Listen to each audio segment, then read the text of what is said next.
I have found that I am most content and happy when I'm outside with my hands in the dirt planting something, or nurturing something that I planted a while ago.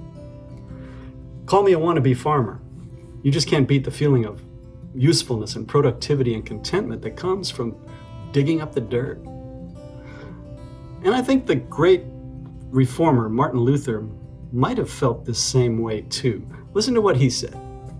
Luther said, "Even if I knew that tomorrow the world would go to pieces, I would still plant my apple tree."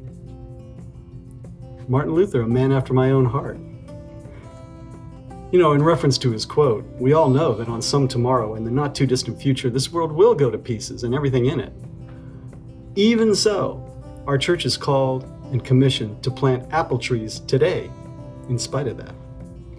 In my travels around the Carolinas, I see many of our churches planting trees, proverbial apple trees. Is your church one of them? Are you and your church in the orchard business? If so, how?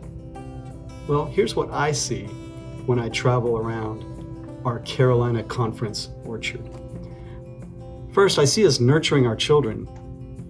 I see us putting our kids in Adventist education, Adventist Christian education. Our enrollment in our elementary schools is skyrocketing over these last couple of years. I see children involved in Sabbath school and adventures and pathfinders. I even see children up front leading out in worship, preaching and singing and praying.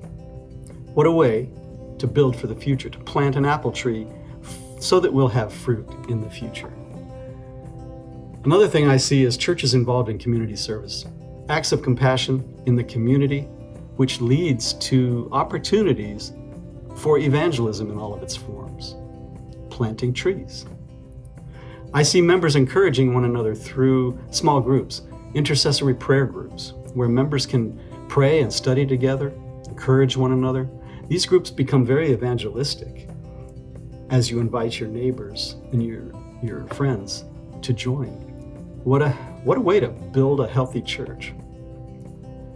Another thing I've observed, especially during the pandemic these last couple of years, I've observed the generosity of our members. Our members want to support the work through returning an honest tithe and giving an offering, a special offering of generosity to the local church and to the world budget. That has been the experience during the pandemic, where giving has broken records. In other words, as I travel around, what I see is churches planting apple trees. And the interesting thing is, the churches that are involved in these ways are the ones that seem most happy, content, and fulfilled, and joyful, as a matter of fact. Just like me when I'm digging up the dirt in my backyard garden. Now, this all takes teamwork and unity and planning and effort and sacrifice and generosity. Planting a tree is hard work. How will God use you in the apple orchard? As you ponder this question, consider another thing that Martin Luther said. Wise words from the reformer. He said, "I have held many things in my hands, and I've lost them all.